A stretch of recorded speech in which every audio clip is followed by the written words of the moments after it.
Estamos con el doctor Jorge Álvarez, pediatra, docente de la Facultad de Medicina, Clínica Alemana, Universidad del Desarrollo. Muchas gracias por participar en este proyecto, doctor Álvarez. Mucho gusto, doctor. ¿Cuál es la importancia que tiene la semiología en el recién nacido? El recién nacido es muy importante dentro de toda la pediatría, porque es el primer momento donde el pediatra tiene contacto con su paciente. Si bien es cierto, las exploraciones morfológicas hoy día ya comienzan in útero a través de las ecografías prenatales, que son de mucha utilidad. La primera vez que conocemos al paciente directamente y tenemos la oportunidad de examinarlo es después de que nace. Y ese es el área de neonatología y es el capítulo que nos va a preocupar hoy día. Vamos a examinar y ver un recién nacido. La información que ahí podamos obtener, doctor Blackwood, es muy importante, crucial para toda la vida. Así es que yo diría que es el examen más importante de toda la vida. Perfecto. Cuando estos alumnos deben enfrentar a un paciente de recién nacido, tienen que cumplir un objetivo general. ¿Cuál sería ese? Sí. Creemos que un alumno debe ser capaz de obtener una buena anamnesis perinatal que abarca las enfermedades maternas, el periodo del embarazo, el parto y el periodo neonatal. Saber obtener la información que es relevante para nuestro paciente, que es el recién nacido, y a la vez creemos que uno de los objetivos importantes es que el alumno sepa reconocer cuáles son los hallazgos normales de un recién nacido y sepa examinar bien a un recién nacido de término. Perfecto. Eso significa que el alumno en algún momento, como todo médico o como todo profesional dentro de esto, de las ciencias de la salud, va a tener que tocar al recién nacido, pero cumpliendo un objetivo específico. Sí. ¿Cuál es ese objetivo específico o cuáles son los objetivos específicos del examen del recién nacido? Bueno, como bien decía, el paso inicial siempre es tener una buena técnica de enfrentamiento al paciente, tener en cuenta que nosotros nos enfrentamos a un binomio, que es madre-hijo. No estamos viendo solo un paciente, sino enfrentamos a la madre y también al hijo. Y hay que saber hacer una anamnesis dirigida al objetivo nuestro que nos reúne, que es recién nacido, pero obteniendo información de la madre, del parto, lo que llamamos anamnesis perinatal. Un alumno debe saber enfrentar bien y conocer cuáles son los puntos importantes de una anamnesis perinatal. A la vez, como segundo objetivo, pretendemos hoy que el alumno aprenda a realizar un examen físico completo en un recién nacido de término. También nos hemos fijado como objetivo que enseñarle a reconocer cuáles son los hallazgos normales de un recién nacido. Hay muchos cambios que ocurren en el periodo neonatal que no van a ocurrir en otro momento de la vida y que es importante reconocer y saber que son normales. Esta información el alumno debe conocerla para a la vez transmitírsela a los padres, generar la tranquilidad que ellos necesitan para que no se preocupen ni les genere ninguna inquietud ver que hay situaciones en las cuales desconocidas para ellos pueden generar alguna inquietud, preocupación sobre su hijo. Y finalmente creemos que todo esto debe ser capaz de ser sintetizado en una manera esquemática que el alumno pueda transmitir, ya sea a sus compañeros, al resto de la comunidad médica, sobre la información que ha obtenido en la anamnesis, en el examen físico, a través de una síntesis general que podría después trasladar a una ficha clínica, por ejemplo. Perfecto. Doctor Álvarez, muchas gracias por toda esta introducción. Nos gustaría que podamos ir ahora a la ilustración de estas maniobras y ver cómo realmente debemos examinar a un recién nacido. Muchas gracias. Encantado, doctor.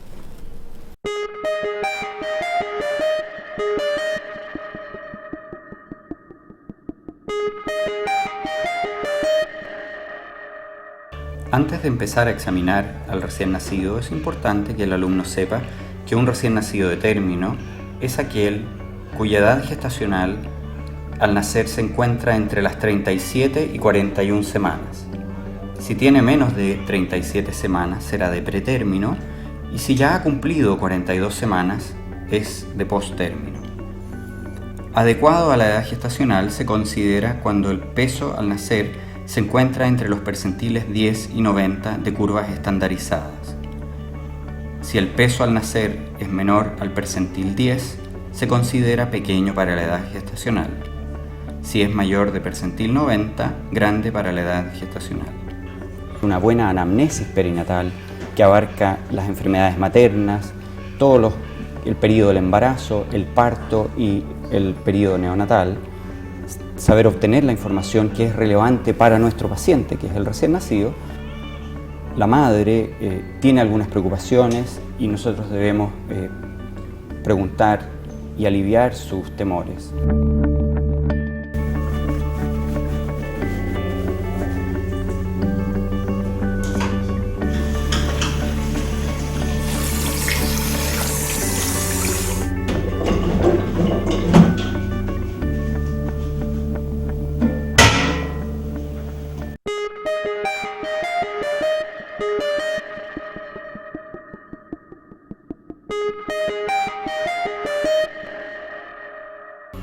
Cuando examinamos un neonato, necesitamos hacerlo en un ambiente temperado y ojalá junto a su madre, para tener la oportunidad de explicarle los detalles físicos característicos de su hijo y darle la oportunidad de preguntar y aclarar sus dudas.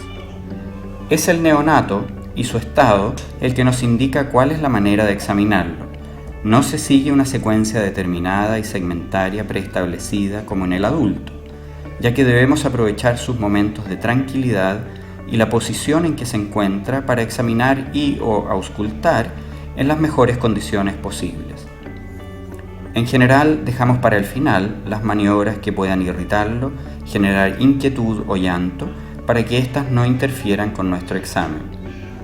Es la síntesis final la que nos permitirá indicar si todos los sistemas y diferentes segmentos corporales se encuentran normales.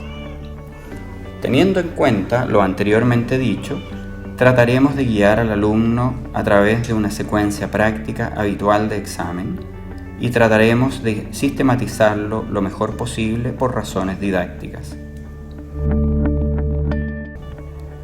El primer paso en el examen es una buena inspección general. Enfrentamos a un recién nacido en posición de cúbito, supino e inspeccionamos toda la parte anterior de él. Debemos observar cuidadosamente todos los segmentos del cuerpo, la proporcionalidad entre ellos, la simetría corporal. Por ejemplo, la cabeza nos impresionará grande, ya que en el recién nacido abarca un cuarto de la longitud corporal, a diferencia del adulto, que es un séptimo. La cara es pequeña y la mandíbula está poco desarrollada, dando la impresión de un cráneo de mayor tamaño. Manos y pies también son proporcionalmente más grandes. Observamos la postura y el tono muscular. Prestamos atención a los movimientos que realiza y a su estado de alerta, su interés por el medio, y podremos explorar su respuesta a estímulos visual y auditivo. En este momento podemos estimar la edad de gestación, para lo cual utilizaremos un método simple, breve y fácil de recordar que ha sido propuesto por el autor Asher y consiste en explorar 5 parámetros, los cuales son pliegues plantares, pabellón auricular, cabello, nódulo mamario y los genitales. En un recién nacido de más de 39 semanas, existirán pliegues plantares en toda la planta. El pabellón auricular será rígido, poco deformable, con un cartílago grueso y que vuelve rápidamente cuando es plegado. El pelo será grueso y fácilmente individualizable. El nódulo mamario medirá más de 1 centímetro, a excepción de aquellos casos en que hay una restricción de crecimiento intrauterino y hay un peso bajo que pueda afectar el tejido celular subcutáneo. Los genitales, si son masculinos, tendrán un escroto pendular y arrugado y los testículos habrán descendido hasta el escroto. Los genitales, si son femeninos, tendrán labios mayores bien desarrollados y que cubren prácticamente completamente a los menores. Luego observamos cuidadosamente la piel, su aspecto y color. Al momento de nacer puede estar cubierta de vernix gaseoso, que es una sustancia untuosa de color blanquecino cuya distribución se correlaciona con la edad. Después de la transición, el neonato recibe un aseo general, por lo que al momento de nuestro segundo examen solo observaremos algunos restos de este vernix. En la zona de la frente, glabela, párpados, región perinasal, labio superior y en la nuca podremos encontrar alguna mancha salmón, la lesión vascular más frecuente a esta edad. Es de color rosado pálido, plana y de bordes irregulares. Es una lesión benigna. Sobre el dorso de la nariz podremos observar milium nasal. Este corresponde a glándulas sebáceas con su conducto excretor obstruido, que retienen la secreción, se dilatan y forman unas pápulas muy pequeñas de color blanco o levemente amarillento. En otras áreas de la superficie de la cara se pueden ver algunas pápulas de mayor tamaño, 1 a 2 milímetros, generalmente aisladas, de color blanquecino, llamadas milia, y ellas son quistes de inclusión epidérmico que contienen queratina. En el resto del cuerpo podremos encontrar algunas otras lesiones benignas. La más frecuente es el eritema tóxico, que suele aparecer entre las primeras 24 y 48 horas de vida. Se caracteriza por pápulas o pústulas de 1 a 3 milímetros, rodeadas por una mácula eritematosa que tienden a confluir en placas. Es una erupción asintomática y autolimitada que dura unos 3 a 6 días. En el período neonatal se producen algunos cambios de coloración de la piel por fenómenos vasomotores, como el eritema neonatorum. El recién nacido se aprecia intensamente rubicundo en toda la superficie corporal y ocurre generalmente después de unas 6 horas de haber nacido.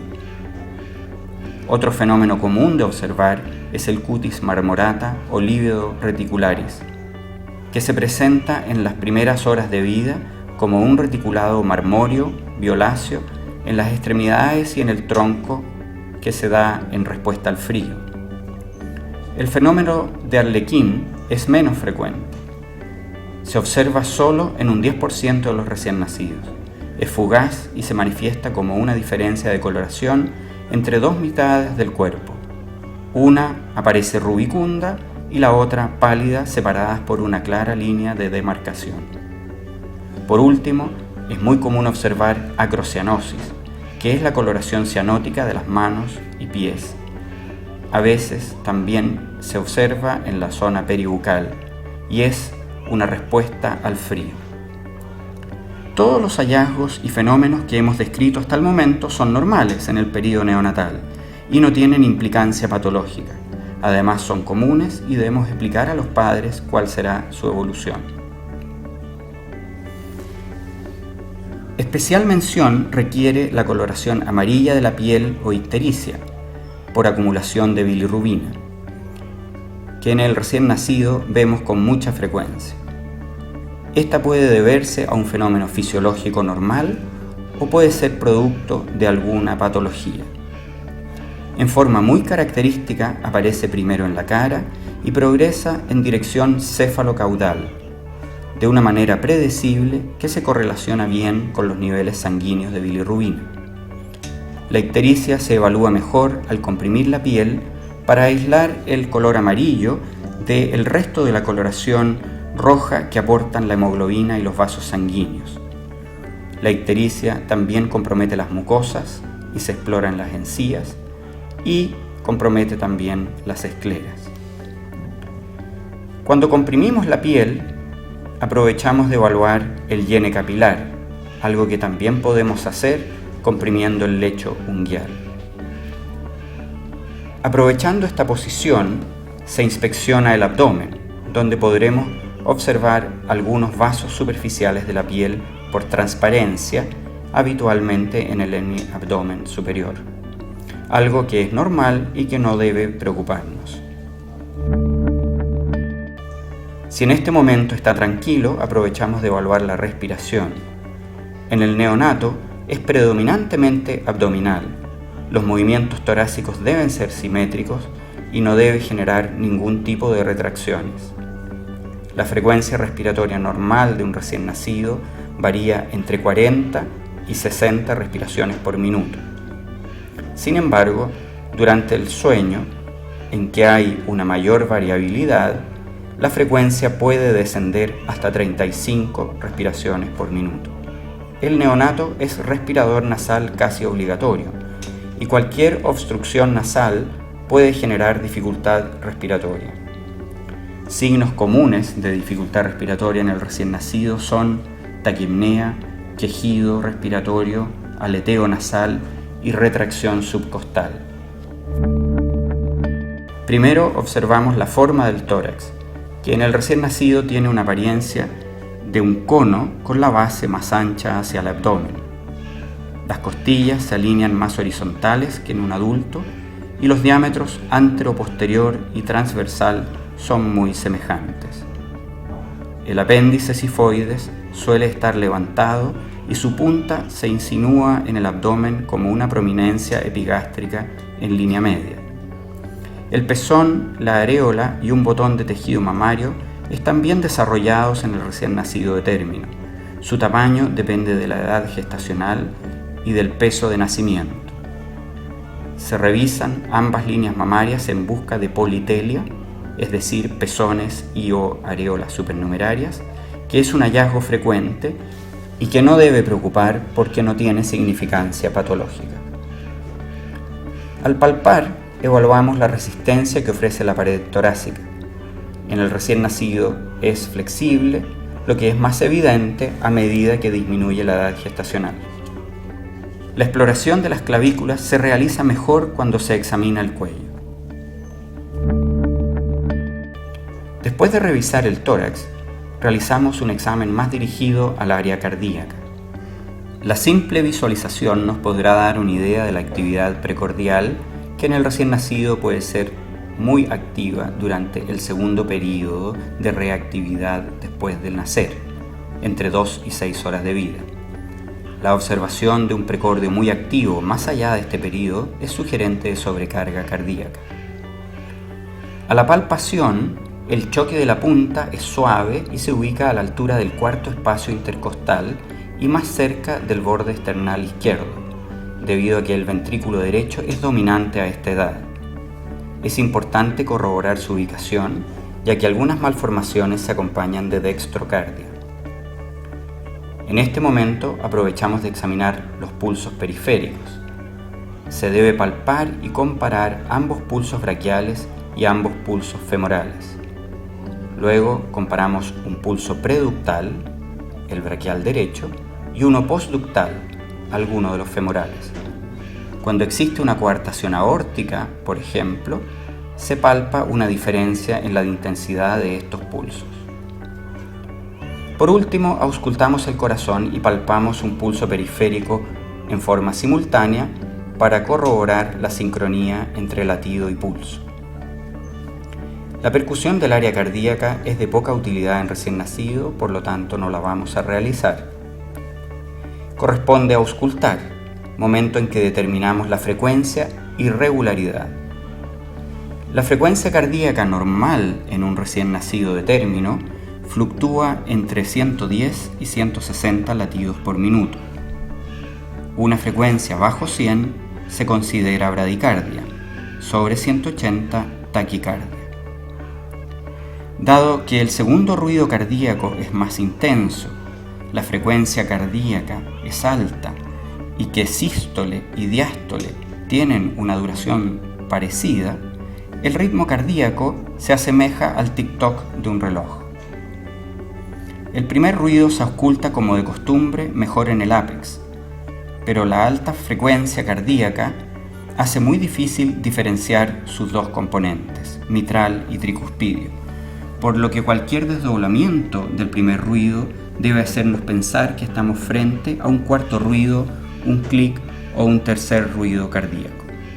El segundo ruido es más fuerte que a otras edades debido a un componente pulmonar acentuado por hipertensión pulmonar y a la proximidad de las válvulas semilunares con la pared torácica.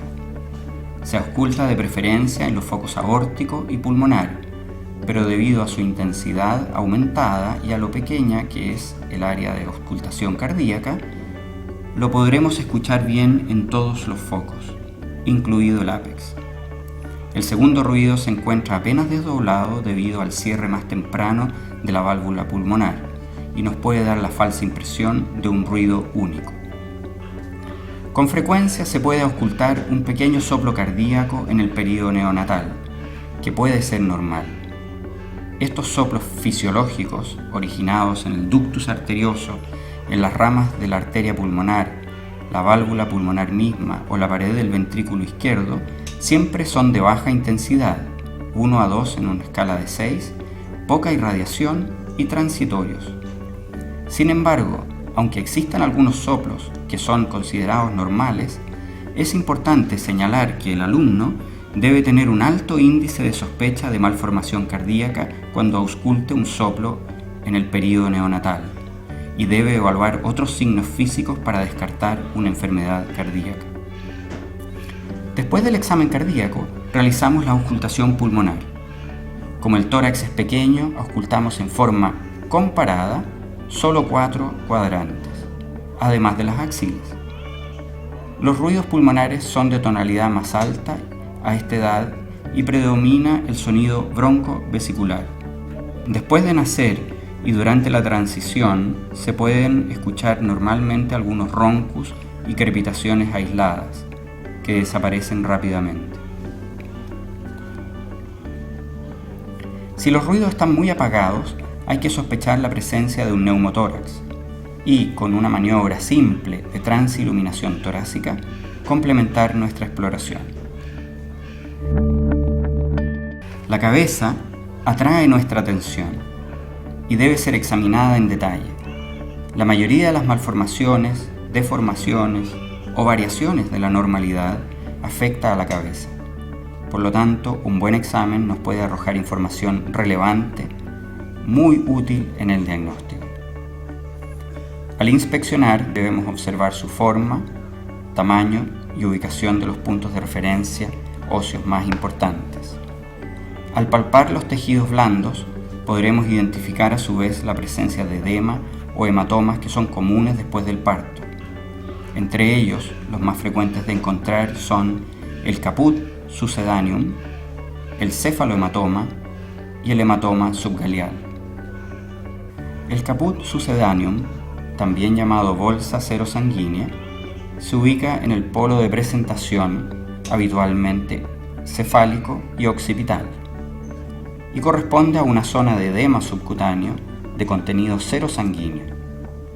Es de bordes mal delimitados, de forma redondeada, sobrepasa los límites de las suturas y presenta el signo de la fobia característico de cualquier edema. Es un fenómeno normal del parto y se resuelve gradualmente durante las primeras 48 a 72 horas de vida. La superficie de la piel de la zona afectada puede encontrarse equimótica y presentar algunas petequias. El cefalohematoma es una colección sanguínea ubicada entre el periósteo y la tabla externa de uno de los huesos planos del cráneo, habitualmente en el extremo occipital de uno de los parietales. Puede ser uni o bilateral. No siempre es evidente al nacer, ya que se trata de un sangrado lento, de instalación progresiva y que alcanza su mayor tamaño y tensión al cuarto o quinto día de vida. Al examen se aprecia como una masa redondeada, de bordes bien definidos, que no traspasa las suturas ni los límites del hueso de la zona comprometida, de consistencia blanda, fluctuante por su contenido líquido y puede ser discretamente dolorosa a la palpación. Alrededor del quinto día aparece un reborde solevantado que recorre el perímetro del cefalohematoma, de consistencia firme, originado por reacción osteogénica y que puede dar la falsa impresión de hundimiento. El hematoma subgaleal afortunadamente es menos frecuente y se debe a la ruptura traumática de vasos sanguíneos bajo la aponeurosis epicránea. Puede dar origen a un gran hematoma de rápida progresión, se palpa como una masa grande de bordes mal definidos que abarca gran parte del cráneo, de consistencia blanda, fluctuante, donde es posible encontrar el signo de la ola y no se encuentra el signo de la fobia. Es discretamente sensible a la palpación. El tamaño del cráneo se evalúa mediante la medición del perímetro craneano. Refleja el tamaño de la cabeza y se correlaciona con el tamaño cerebral. La técnica correcta de realizar la antropometría se revisa en otro capítulo de esta serie pediátrica. La cabeza es de forma esférica a ovalada, cuyo diámetro anteroposterior es mayor que el transversal. Examinamos las suturas y las fontanelas. Las suturas se palpan a lo largo de su longitud, ejerciendo una leve presión alternadamente en cada hueso. De esta manera verificamos que se encuentren libres y no osificadas. De igual forma, debemos explorar las fontanelas, su ubicación, tamaño, consistencia y actividad. Normalmente se palpan 2 de las 6 fontanelas en el recién nacido de término. La más grande es la fontanela anterior o bregma, que está ubicada en la confluencia de los 2 huesos frontales con ambos parietales. Tiene una forma de rombo, en promedio mide 2 a 3 centímetros en su diámetro transverso, es de consistencia firme, depresible y se encuentra al mismo nivel que las láminas óseas. Observada cuidadosamente, se aprecia que tiene actividad pulsátil en reposo y protruye levemente durante el llanto.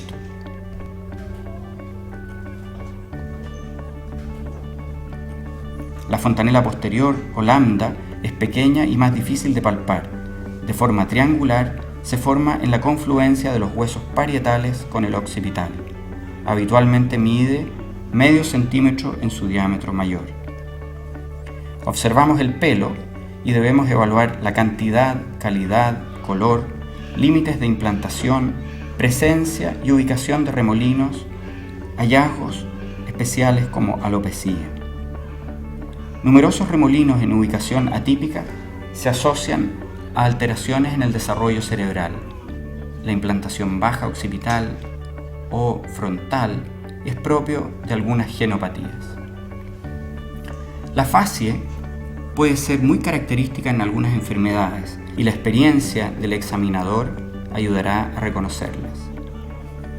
La observación debe ser hecha tanto en reposo, relajada, como durante el llanto, momento en el que puede aparecer alguna asimetría producto de una parálisis facial secundaria a traumatismo del parto. La nariz es pequeña, en forma de pirámide, el puente nasal es bajo. Se debe evaluar la permeabilidad de las fosas nasales auscultando cada narina con la membrana del estetoscopio.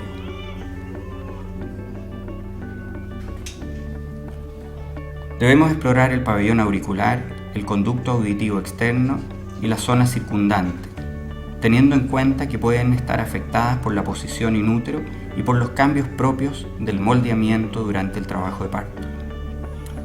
Algunas de las anomalías frecuentes de encontrar en la zona son sinus y papiloma preauricular. El examen de la boca, de los ojos y la otoscopía lo realizaremos al final porque pueden causar molestia y alterar al neonato. Este es corto y difícil de examinar, sin embargo debe ser simétrico y tener una amplia movilidad. La piel debe ser concordante con el tamaño y volumen del cuello. A veces es redundante y forma un verdadero cuello alado o pterygium colli, más evidente en el dorso. Hay que buscar dirigidamente pequeñas depresiones y sinus que habitualmente se ubican siguiendo el borde interno del músculo esternocleidomastoideo y corresponden a remanentes embrionarios de los arcos branquiales. En la línea media se puede encontrar un nódulo de tamaño variable, habitualmente menor a 1 centímetro de diámetro, de consistencia firme y que se desplaza con la deglución. Corresponde a un quiste tirogloso. Si se produce una tortícolis congénita, en el tercio medio del músculo esternocleidomastoideo, se puede encontrar una masa de consistencia firme, fibrosa y firmemente adherida, Es indolora y suele medir entre 1 y 2 centímetros. La fractura de alguna de las clavículas es muy frecuente durante el parto, especialmente si el feto es grande. Se describe en 1 a 3% de los partos, por lo que el examen de ellas debe ser muy cuidadoso. Recomendamos 2 maniobras para su exploración. La primera es bimanual. El examinador se ubica frente al neonato y apoya los dedos índice y medio de cada una de sus manos sobre el extremo distal acromial de cada una de las clavículas. Ejerce una leve presión y recorre la superficie del hueso de distal a proximal, desplazando alternadamente los dedos como si caminaran sobre él. La segunda maniobra se realiza con una sola mano. El examinador se ubica frente al recién nacido y apoya la yema de los dedos índice y medio de su mano dominante sobre el extremo distal de cada una de las clavículas. Ejerciendo una leve presión, los desliza sobre la superficie del hueso en dirección proximal hasta alcanzar el borde del manubrio. Si hay una fractura del hueso de la clavícula, esta ocurre habitualmente en el tercio medio de ella y al examen se puede palpar crepitación o un desnivel al ejercer presión, lo que ha sido llamado el signo de la tecla de piano. Es dolorosa y el recién nacido puede evitar mover el brazo del lado afectado. También es frecuente ver que se asocia a parálisis braquial ipsilateral. En las primeras horas, el abdomen es cilíndrico, plano y poco prominente, al encontrarse aún libre de aire. Junto con las primeras respiraciones, el aire es deglutido, llega al estómago y el hemiabdomen superior aparece más distendido. A medida que el aire progresa por el intestino, el abdomen va adquiriendo una forma más globulosa y prominente, muy característica del período neonatal, con un diámetro transversal mayor que el anteroposterior. La pared abdominal es delgada y la musculatura hipotónica, y es frecuente visualizar algunas ondas de peristalsis. Es muy común que los músculos rectos abdominales estén separados en la línea media, la llamada diástasis de los rectos, que se puede palpar con mucha facilidad. El cordón umbilical se encuentra ubicado en el centro del abdomen. Contiene 3 vasos sanguíneos, 2 arterias y una vena. La vena se reconoce porque es de pared delgada y tiene un lumen mayor que el de las arterias. El hallazgo de una arteria umbilical única es frecuente, pero debe alertar al alumno porque puede asociarse a otras malformaciones. Muchas veces la piel se repliega alrededor del cordón en su base, lo rodea y lo acompaña en los primeros centímetros, lo cual se conoce como ombligo cutáneo, algo frecuente y normal. Al auscultar es muy probable que encontremos pocos ruidos aéreos en las primeras horas de vida, ya que el intestino se encuentra aún poco aireado. La palpación del abdomen en el recién nacido se ve facilitada porque, como dijimos, la pared es delgada e hipotónica.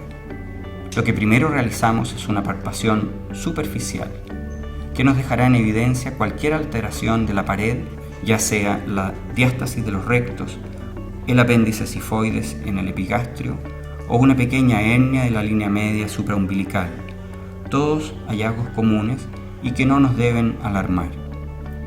Luego realizamos una palpación más profunda en busca de masas, recorriendo los 4 cuadrantes del abdomen. Esta maniobra se debe realizar con suavidad, ya que puede provocar un aumento de la presión arterial sistémica. En línea media podremos palpar el pulso aórtico. Una vez hecha la palpación superficial y profunda, nos dirigimos a palpar las vísceras, donde el hígado acapara nuestra atención. El hígado es el órgano más grande de la cavidad abdominal y en el recién nacido más grande aún, ya que cumple una función hematopoyética importante en la vida fetal. Ocupa gran parte del hemiabdomen superior, ya que su lóbulo izquierdo es grande y se puede proyectar hasta pasado la línea media clavicular izquierda. Nos interesa medir por sobre todo su proyección sobre la pared tóraco-abdominal, que en el recién nacido de término es en promedio de unos 6 centímetros. El borde superior se pesquisa por percusión a la altura del sexto a séptimo espacio intercostal derecho en línea media clavicular, y el borde inferior se pesquisa por palpación o percusión auscultada a unos 2 a 3 centímetros bajo el reborde costal, también en línea medio clavicular. El borde del hígado debe ser liso y la consistencia blanda. El polo inferior del vaso se puede palpar en el recién nacido normal y puede llegar a sobresalir de la parrilla costal 1 a 2 centímetros. No es un hallazgo que se encuentre en todos los neonatos, solo un 20% de ellos, pero su presencia no indica necesariamente que haya una esplenomegalia. Al igual que el hígado, el borde debe ser liso y de consistencia blanda. Ambos, hígado y vaso, incursionan con la respiración. Los riñones están ubicados en el retroperitoneo y por lo tanto no se desplazan con los movimientos respiratorios. Miden 4 a 5 centímetros en su eje longitudinal y 2 a 3 centímetros en su eje transversal. Aunque el derecho se ubica más abajo que el izquierdo, es más difícil de palpar por encontrarse detrás del hígado. Ya sea por palpación profunda o realizando la palpación bimanual con maniobra de peloteo, se pueden sentir de consistencia firme y de superficie lisa, a veces un poco lobulada.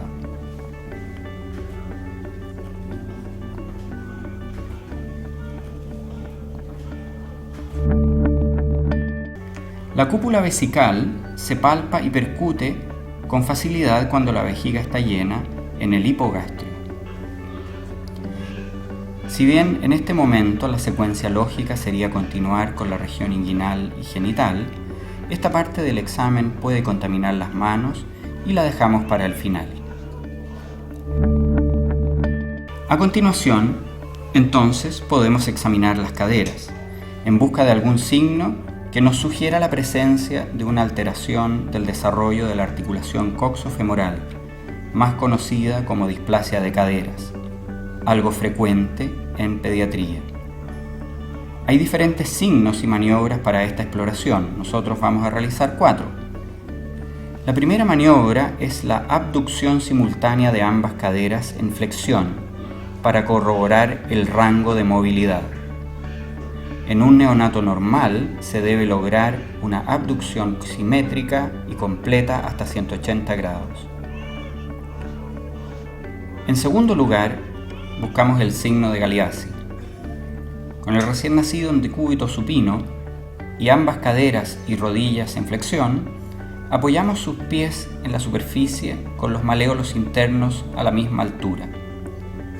Luego observamos la altura que alcanzan las rodillas. El signo es positivo si hay asimetría en la altura de las rodillas y la que se encuentre más baja corresponde al lado luxado. Tercero, realizamos las maniobras de Barlow y de Ortolani. En el recién nacido, estas últimas dos son las maniobras más fiables para la pesquisa de luxación congénita. Deben realizarse en ambas caderas y repetirlas varias veces si queda alguna duda. Con una mano, flectamos un lado y presionamos ligeramente de tal manera de apoyar bien la columna lumbosacra contra la superficie y estabilizar la pelvis. La otra mano toma la pierna y la cadera que se va a explorar. Con el pulgar en la cara interna de la raíz del muslo y los dedos índice y medio sobre el trocante mayor al mismo lado. Realizamos la maniobra de Barlow, para lo cual se flexiona la cadera a 90 grados y se aduce mientras se ejerce una presión suave hacia atrás y afuera con el pulgar.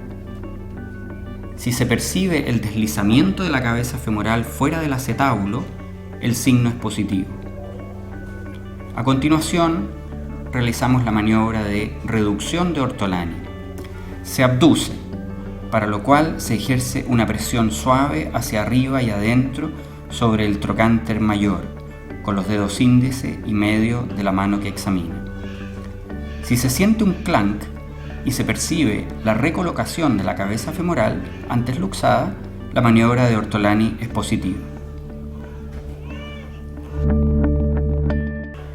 Ahora vamos a examinar las extremidades. Con el neonato aún en posición supina, se debe evaluar la postura, movimiento, simetría y proporcionalidad de los segmentos de cada una de las 4 extremidades. Se evalúa el rango de movilidad, el tono muscular, textura de los tejidos y la masa muscular. Observamos con detención las manos. Hay que revisar los pliegues palmares, contar los dedos, la forma de implantación y separación entre ellos, revisar cada una de las falanges y su movilidad, la presencia, largo y calidad de las uñas. En las extremidades inferiores encontramos habitualmente un genu varo fisiológico después del nacimiento que puede llegar a los 10 grados, y las tibias se encuentran incurvadas al nacer, en concordancia con la posición intrauterina. En posiciones inútero en nalgas, esto puede variar dependiendo cuál sea la modalidad de ella. Lo primero que observamos es la piel del dorso, donde encontramos con frecuencia una mancha mongólica. Se trata de una mácula pigmentaria habitualmente grande, de color gris azulado, bordes irregulares y localizada preferentemente en la región lumbosacra y glútea. También puede ubicarse en otras zonas del cuerpo, como las extremidades y hombros. Es una lesión benigna que no debe preocupar y que desaparece dentro de los 2 primeros años de vida. También nos llamará la atención la presencia del lanugo fetal, un pelo fino y de color claro que se distribuye por todo el cuerpo, aunque en recién nacidos de término es más evidente en los hombros y el dorso. Se puede apreciar mejor si se observa contraluz. Es normal y durante los primeros meses será reemplazado por vello. El examen de la espalda también incluye la inspección de la simetría de ambos lados, posición y ubicación de ambas escápulas, forma e integridad de la columna. Luego se debe palpar la columna y todos sus cuerpos vertebrales. Generalmente aprovechamos en este momento para ocultar también los segmentos dorsales de los campos pulmonares. Es de especial interés describir las lesiones de la piel que se encuentran ubicadas en la línea media en directa relación con el eje de la columna. Nevus, hemangiomas, acúmulos de pelo, fositas, masas y protuberancias, ya que ellas se asocian con mayor frecuencia a lesiones de la columna y médula espinal subyacente. En la zona sacrocoxigia y generalmente en el pliegue interglúteo se encuentra con frecuencia un orificio pequeño de profundidad variable y que debe ser inspeccionado para verificar el fondo. Es la llamada fosita pilonidal. Esta debe ser diferenciada de un seno espinal, que es una variedad de disrafismo espinal, donde existe una comunicación entre la piel y el sistema nervioso. El seno espinal se ubica con mayor frecuencia en la zona lumbar sobre el pliegue interglúteo. También en la zona lumbar se puede encontrar una masa cubierta de piel de tamaño variable que puede corresponder a un mielomeningocele. El examen neurológico se puede ver influenciado por el estado de sueño, vigilia, por la alimentación, depende de las horas posparto y de otros múltiples factores que el alumno deberá tener en cuenta al momento de realizar la exploración. No todos los recién nacidos requieren un examen largo, acucioso y detallado que es complejo de realizar y está fuera del alcance de nuestro capítulo. No obstante, veremos algunos aspectos básicos que todo alumno debe conocer. Recordemos que gran parte del examen neurológico ya lo hemos ido realizando mientras vamos explorando otros sistemas. El tono muscular pasivo, predominante en un neonato de término maduro, es de hipertonía y flexión. En forma espontánea, tiende a adoptar la posición fetal, con el tronco y la cabeza en flexión ventral, pelvis y las 4 extremidades también flexionadas. Las manos estarán empuñadas. La extensión forzada de las extremidades ofrece bastante resistencia. En posición supina, moviliza las 4 extremidades libremente y gira la cabeza.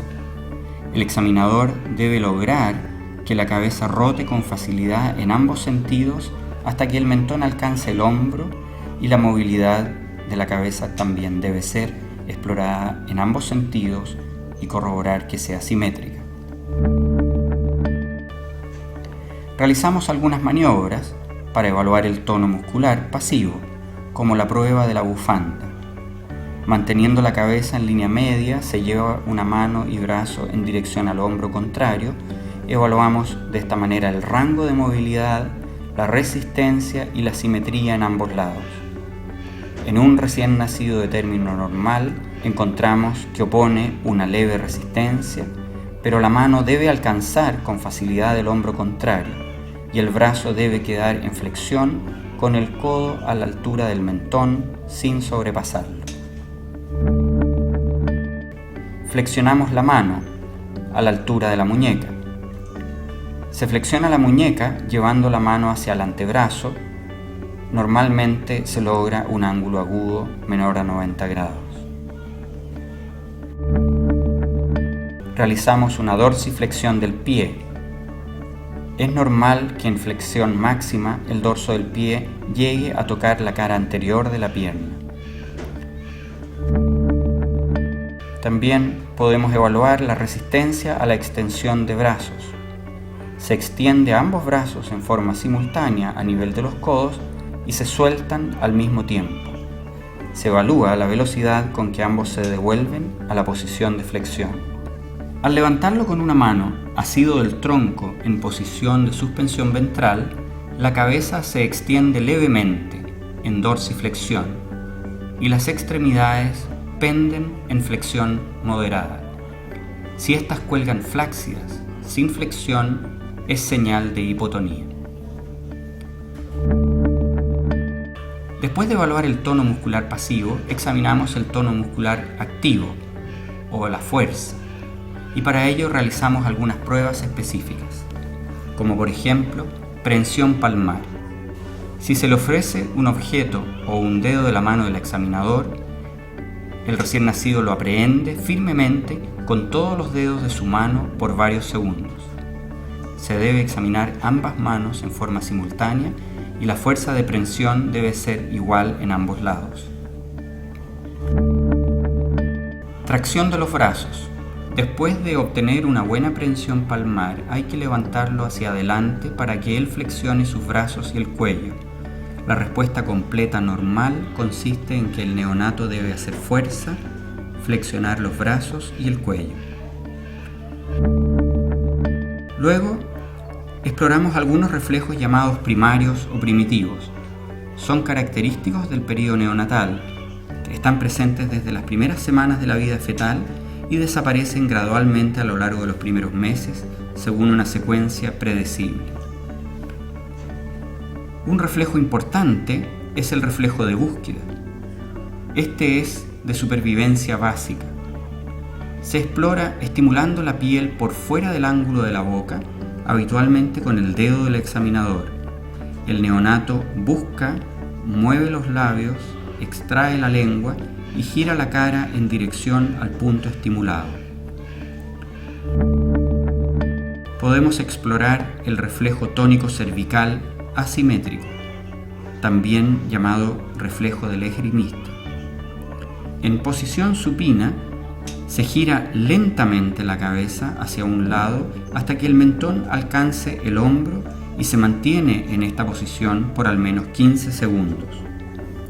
La respuesta normal consiste en extensión del mentón, extensión de ambas extremidades del lado hacia el cual se ha girado la cara y flexión de las dos extremidades contrarias. Se debe explorar en ambos sentidos en busca de simetría. Este es un reflejo que también se puede observar cuando el neonato mueve la cabeza en forma espontánea.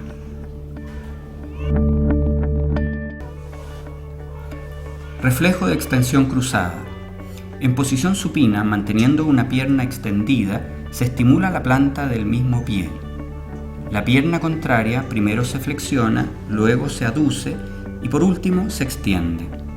La respuesta de aducción es la más esquiva y solo se obtiene en neonatos que ya han cumplido 40 semanas de gestación. Prensión plantar.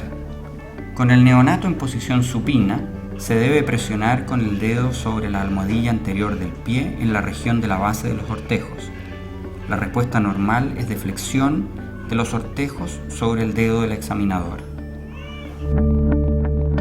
Podemos aprovechar de explorar en este momento el reflejo de Babinski, que aunque no se trate de un reflejo primario, su presencia es normal en el recién nacido.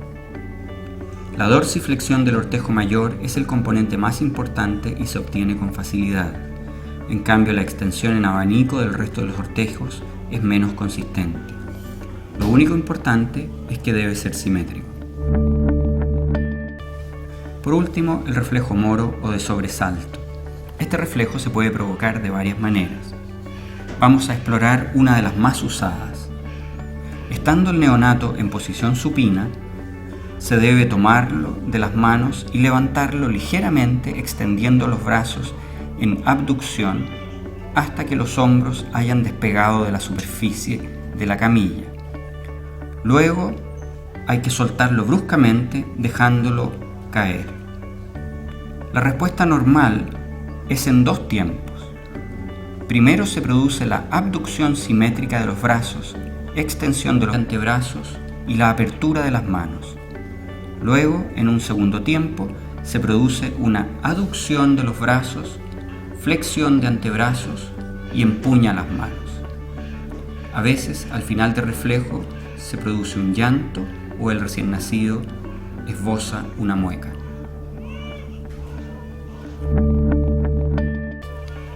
También podemos explorar algunos otros reflejos. El reflejo Landau. Al llevar a un neonato de término a una posición de suspensión ventral, el dorsiflexiona la columna, levanta la cabeza y extiende las extremidades inferiores. Si flexionamos su cuello, empujando la cabeza hacia abajo, veremos que flexionará la pelvis, las rodillas y los codos, formando un arco contrario al inicial. En esta misma posición aprovechamos de obtener el reflejo Galant o de flexión lateral del tronco.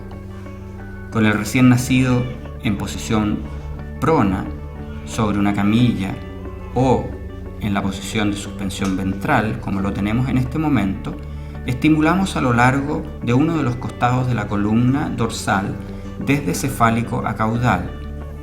Se debe obtener una respuesta de flexión de la columna dorsal hacia el lado estimulado.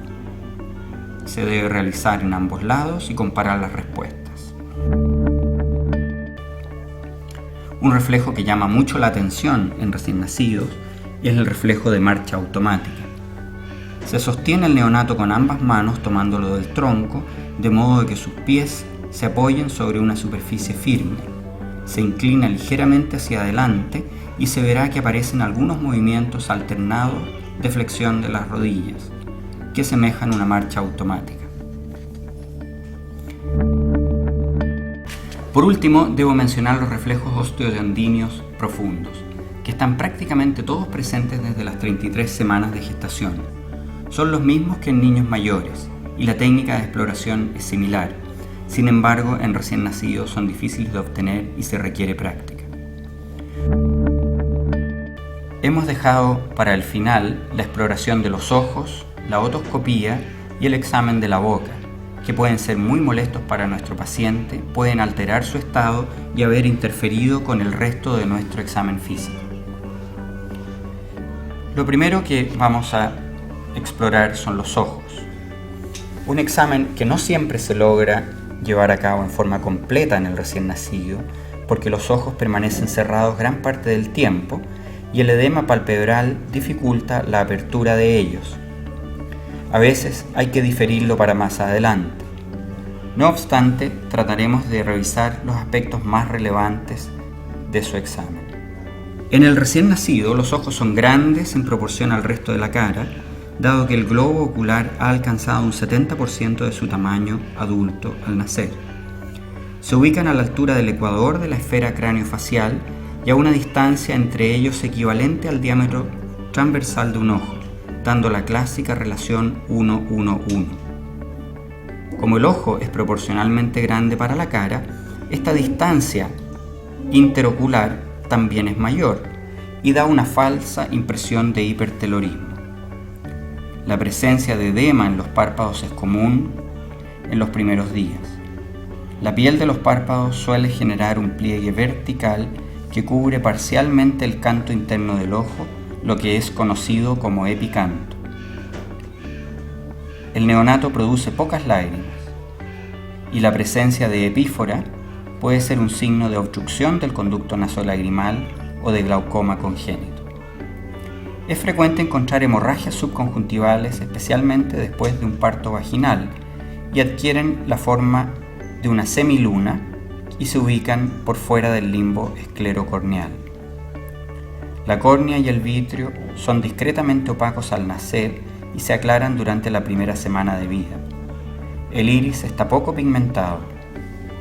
Con un oftalmoscopio ubicado a unos 40-50 centímetros podemos evaluar la respuesta pupilar a la luz y comprobar la transparencia de la córnea, cámara anterior, cristalino y vitrio al visualizar el rojo pupilar. El conducto auditivo del recién nacido sigue una dirección diferente de la del niño mayor y adulto, por lo que debemos traccionar el lóbulo de la oreja hacia adelante y abajo para lograr la visualización del tímpano. El tímpano se encuentra en un ángulo diferente y es difícil de observar, pequeño, pero uno debe encontrar un reflejo luminoso que, aunque menos intenso que en el niño mayor, debe estar siempre presente en ambos lados. Es el momento de examinar la boca. Su tamaño es muy variable. Llama la atención muchas veces que en el centro de la mucosa del labio superior se puede observar un engrosamiento mucoso que corresponde a un callo de succión. También es habitual encontrar en el labio superior un frenillo ancho. Una vista lateral de la cara nos permite observar el grado de desarrollo de la mandíbula y evaluar si existe prognatismo o micrognatia. La mandíbula y la mordida podrán estar desviadas en los casos en que haya una posición asimétrica de la cabeza in útero, llamada asinclitismo. En la mucosa de la boca es normal encontrar algunos quistes de inclusión epitelial que se ubican en el rafe medio del paladar duro, las llamadas perlas de Epstein, o sobre las encías, los llamados nódulos de Bone. Aunque poco frecuente, se pueden presentar dientes en el período neonatal. La lengua debe caber fácilmente en la cavidad oral y normalmente está adherida al piso de la boca por un frenillo que es más corto y tenso que en el niño mayor. Con la ayuda de un bajalengua exploramos el polo posterior de la boca. El paladar blando es delgado y corto, la úvula pequeña y también corta. Las amígdalas casi no se ven dado su escaso desarrollo a esta edad. Es importante en el examen de la boca descartar fisuras de paladar, para lo cual se debe realizar una palpación. Protegido por un guante quirúrgico, introducimos un dedo y junto con palpar el paladar en toda su extensión, aprovechamos en este momento de evaluar el reflejo de succión.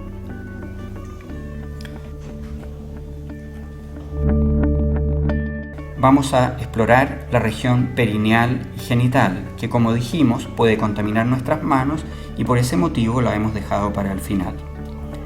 Lo primero que hacemos es revisamos la región inguinal. Aquí nos preocupa palpar a lo largo del canal inguinal y descartar la presencia de una hernia inguinal.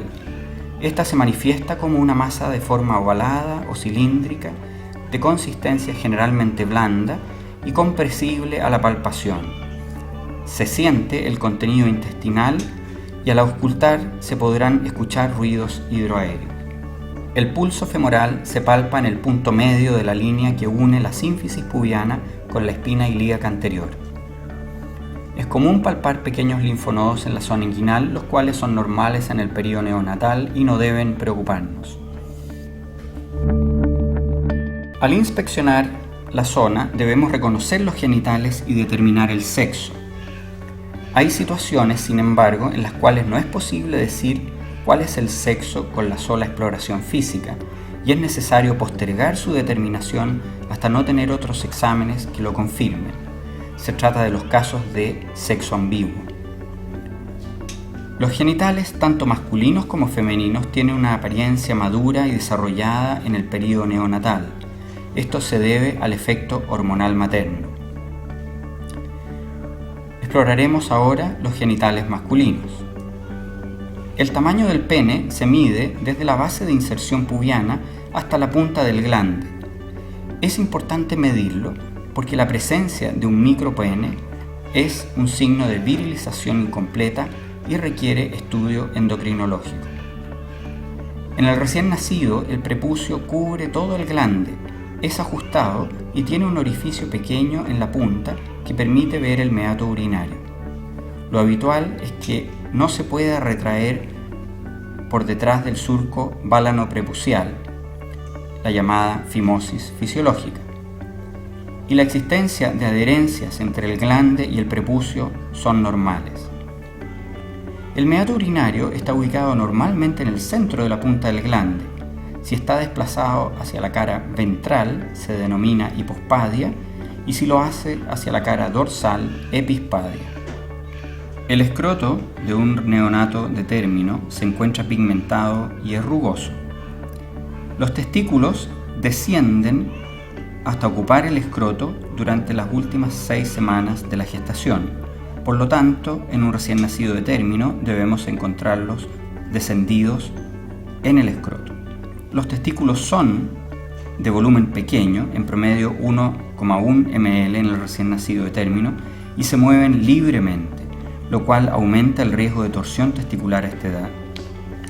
Si el testículo no se encuentra en el escroto, debe buscarse dirigidamente. Si está en algún punto del trayecto inguinal, es un testículo ectópico, y si no ha descendido fuera de la cavidad abdominal, se denomina criptorquidia.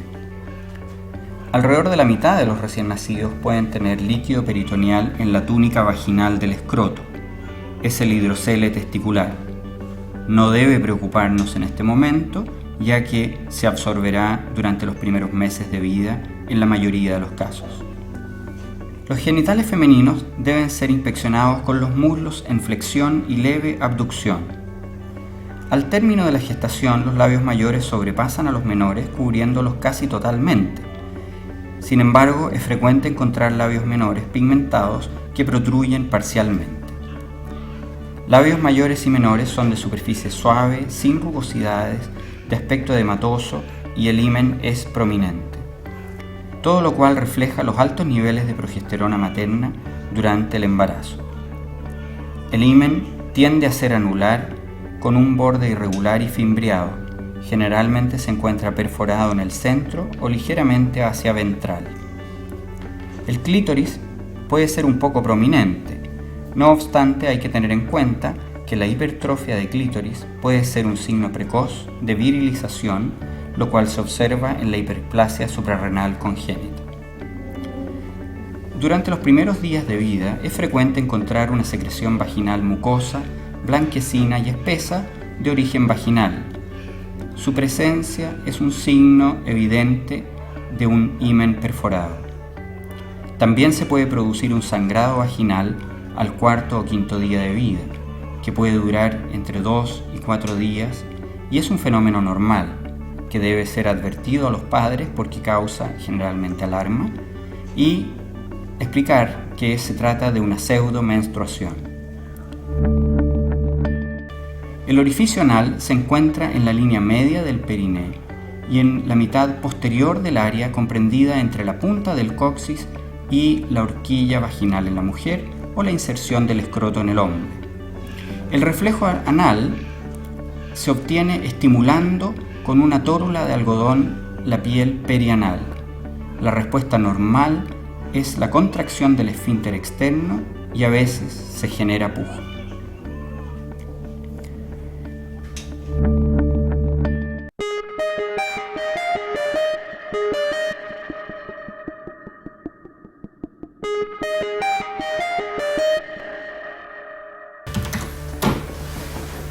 Después de observar el examen físico realizado por el Dr. Álvarez, debemos proceder a describir los hallazgos de un examen neonatológico no patológico que debe ser realizado de la siguiente forma.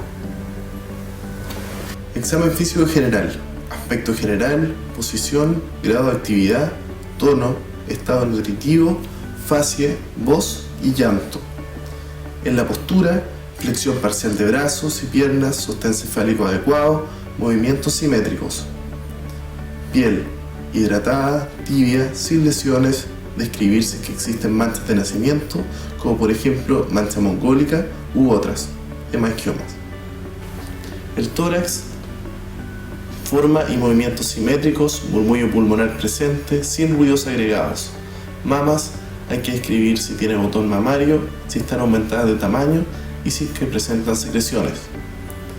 Cabeza, normocráneo, sin lesiones en cuero cabelludo, sin cabalgamiento de huesos craneales, describir fontanelas, la anterior por lo general es romboidea, ligeramente deprimida y blanda. Posterior es puntiforme y describir además el perímetro cefálico. Cuello, simétrico, sin masa ni adenopatías, clavículas sin lesiones. Abdomen, generalmente globuloso, ruedos hidraéreos van a estar presentes, depresible, hígado palpable en epigastrio y por debajo del reborde costal, cordón umbilical sin signos inflamatorios. Miembros inferiores semiflexionados, tono normal, pliegue simétrico, columna, sin anormalidad en línea media, describir si hay fosita pilonidal, reflejos primarios del recién nacido presentes. Describir las orejas, pabellones auriculares simétricos, sin malformaciones, implantación adecuada, conducto auditivo permeable y otoscopía normal. Los ojos, forma y apertura normal, distancia interpupilar adecuada, estrabismo episódico, sin secreciones, rojo pupilar normal, reflejos normales, nariz, fosas nasales permeables, sin aleteo. Boca, mandíbula simétrica, tamaño adecuado, mucosa sin lesiones, sin deformaciones en paladar. Genitales masculinos, testículos en bolsa escrotal, pene sin lesiones, región perianal de aspecto normal. Genitales femeninos, sin malformaciones, describir si hay presencia de secreciones, describir región perianal, que en este caso es de aspecto normal. Miembros inferiores, semiflexionados, tono normal, pliegue simétrico. Con esto finalizamos el capítulo de neonatología.